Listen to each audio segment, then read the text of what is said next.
Jim Henson may just be the most famous puppeteer of all time, alongside the likes of Frank Oz and his fellow Muppet crew, of course, revolutionizing what could be done with the simple manipulations of fabric and rubber to the point that his characters have gone on to have a life of their own well beyond those who created them, as well as push technical advancements to such levels that brought many a fantastical creature to life before the advent of CGI. There isn't a single enthusiast of the art of puppetry that doesn't owe something to Henson. But that being said, even the greatest and most revolutionary men have their inspirations, and Jim Henson was no different, with one man in particular heavily influencing how he would go on to treat his Muppet characters. And today, I'd like to go over who exactly this man was and just how much he really inspired Jim Henson. But please keep in mind that I am not a professional film historian. I'm just an average guy who loves movies and happens to know a lot about them. So please forgive me if I make any mistakes or oversights. And if you don't like the idea of getting into this topic with somebody who isn't a professional, please feel free to click off the video. Okay, so to get right into it, the man in question here was the once famed ventriloquist Edgar Bergen. Born in 1903 to Swedish immigrants, Edgar Bergen quickly developed a passion for ventriloquism when he was young, which was still a relatively popular hobby among many people in the early 1900s. But while for most it would remain just that, a hobby, Bergen found himself to be particularly gifted at the craft, to the point that he actually impressed Harry Lester, who, while forgotten today, is said to have been one of the greatest ventriloquists who ever lived. But nonetheless, Bergen tried his hand at several different jobs before ultimately ending up in vaudeville with a ventriloquist dummy that he had partially built himself, which he called Charlie McCarthy. But as vaudeville started dying out with the rising popularity of sound movies, Edgar Bergen found his own popularity growing until he reached his greatest success on several different radio programs starting in the mid-1930s.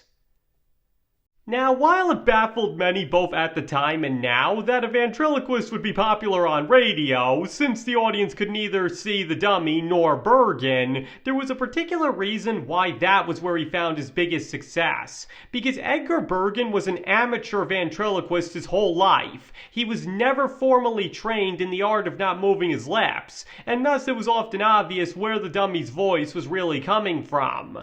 But Bergen made up for this shortcoming by being a very talented comedian and proved to have a particular gift for writing very funny dialogue, including that he'd even have his characters sometimes comment on his lips moving. And it was this talent more than any other that made him so popular, particularly in how he'd position himself as the straight man to his dummy character Charlie McCarthy, who Bergen described as a charming, girl-crazy child about town, who was known for his abrasive and sarcastic wit.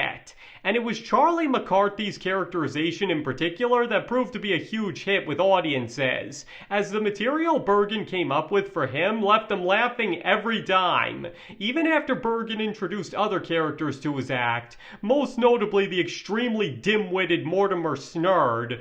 Charlie McCarthy always remained the star and was the one everybody loved. And this success didn't just extend to radio either, as Bergen, Charlie McCarthy, and sometimes a few other characters appeared in several movies, guest starred on other radio programs, and even appeared on TV, though radio was where he continued to find his biggest success, as his forays into movies weren't too successful, though one notable exception was when W.C. Fields and Charlie McCarthy established a rivalry on their radio show, which was successfully carried over into the W.C. Fields' vehicle, You Can't Cheat an Honest Man, in which Edgar Bergen and Charlie McCarthy co-star and get into all sorts of different hijinks. But on the whole, ventriloquism didn't really seem to impress moviegoers all that much, though given that Bergen was often saddled with subpar material in these films, it didn't really help either. The fact that Charlie McCarthy was often noted to be the funniest thing about those movies should really say something, as most of the material for him was still being written at that point by Bergen himself. But despite how popular both Edgar Bergen and Charlie McCarthy were in their time, these days the only reason most people have heard of them is either due to their guest appearance on The Muppet Show, or for their cameo at the carnival in the Muppet movie. Or for die-hard Disney fans, some may be aware of them for nearly stealing the movie from Mickey Mouse himself as the narrators of the Mickey and the Beanstalk segment of the compilation movie Fun and Fancy Fray. But considering Walt Disney often sought out celebrities who had experience in radio for his movies, it's not all that surprising that Edgar Bergen would be chosen to narrate it.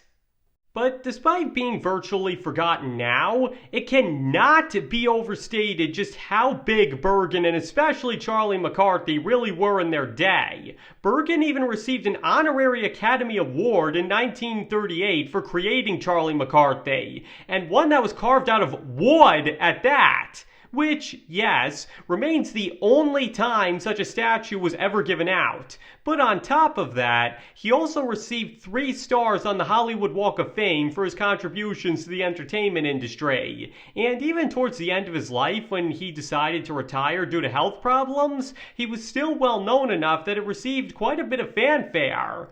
But unfortunately, his retirement didn't last long, as shortly after filming his cameo in the Muppet movie and opening for Andy Williams in Las Vegas, he died of kidney disease at age 75.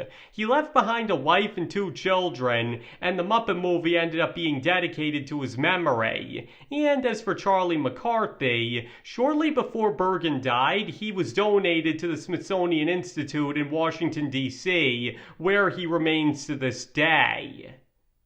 But by now you're probably wondering what all of this has to do with him inspiring Jim Henson. And the answer to that lies in the character of Charlie McCarthy. Because of Bergen's natural comedic talent, as well as the very smart decision to make himself the straight man to his dummy's antics, Charlie McCarthy was as beloved by the public as any real-life comedian. Especially because as a fictional character, he was allowed to get away with a lot more when it came to the censors than most other people. And this perception of him as a real person, rather than just a dummy being manipulated by Bergen, was only enhanced by the fact that everybody always treated him as such, be that voice actors on radio, regular actors in movies, or even game show hosts. McCarthy even got his own comic strip at certain points, which were supervised by Edgar Bergen, where he was drawn as an independent person from Bergen and would walk around on his own, which the other characters in the strip never commented on.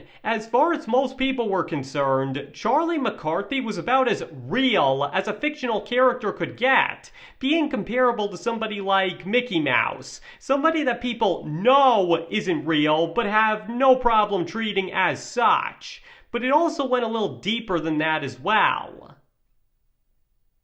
Because, at least towards the beginning of their career, many had only heard of Edgar Bergen and Charlie McCarthy through their radio shows, and thus never got to see either of them, leading many to believe that Charlie McCarthy actually was a real person who worked alongside Bergen, akin to Abbott and Costello. And as I just noted, due to the voice actors always treating McCarthy as completely real, this only added to people's flawed perception of him.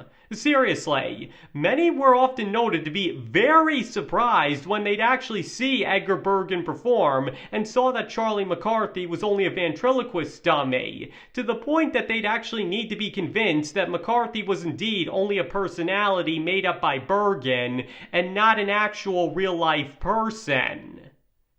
And that was what Jim Henson wanted to achieve with his own characters. He wanted the audience to see them as completely real people divorced from himself and the other puppeteers. Because just as Charlie McCarthy had taken on a life outside of Edgar Bergen and was treated by many as real, Henson wanted his characters to be seen the same way. Though not to the extent that people were genuinely fooled into believing they were actual real people, obviously. But the point is that as I touched on in my video on the Muppet movie, which you can find a link in the description to, that's why he structured the Muppet Show the way he did, with the show being both about what's going on stage and the drama that takes place behind the scenes, because he wanted to show the audience that these characters still had lives even when they weren't performing. In Jim Henson's mind, these weren't simply felt creations being manipulated by human hands, but actual people who should be treated on the same level as somebody like Mickey Mouse,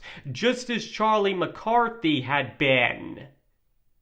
In other words, the popularity of Charlie McCarthy inspired Jim Henson to make his creations more than just props to entertain people for a little while, that they could become pop culture figureheads that were viewed to an extent as real people by the general public, and that's exactly what he did. Whether it was on Sesame Street or The Muppet Show, these characters weren't limited by anything, and it was for a similar reason that he went out of his way to show the characters' legs whenever he could, in order to enhance the illusion that these were real people, similar to what the comics had done for Charlie McCarthy. But where Jim Henson wanted to go one better was also have his characters outlive him as well. Because while Edgar Bergen knew that Charlie McCarthy couldn't exist beyond him as anything but a name, Jim Henson wanted Kermit and the other Muppets to have such defined personalities that the character would still be able to live on, being performed by different people, even after their original creators had died.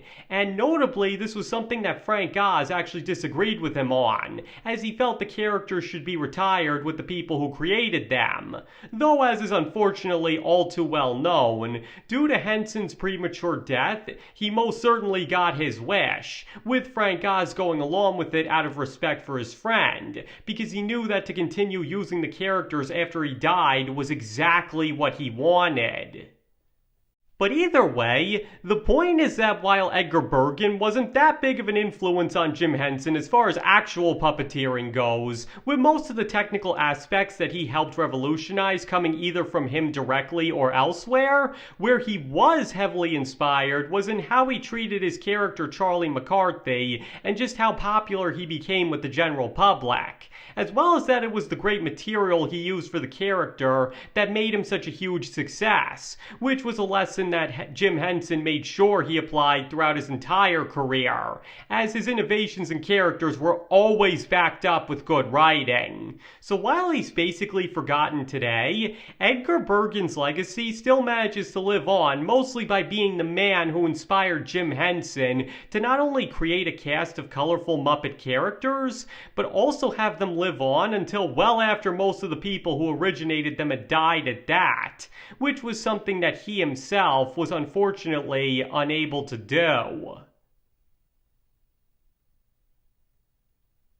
Okay, I think that ends this little history lesson. So now I'd like to hear your thoughts. Had you ever heard of Edgar Bergen before you clicked on this video? And if you had, did you have any idea that he and his character Charlie McCarthy were such a big influence on Jim Henson, or not? Please let me know in the comments. And please keep in mind that you don't have to agree with any opinions expressed in this video that you don't want to. You can feel about this or any other topic we discuss here, and I nor anybody else can tell you you're wrong. And thank you all for watching. It is all really appreciated. And I hope to see you all next time.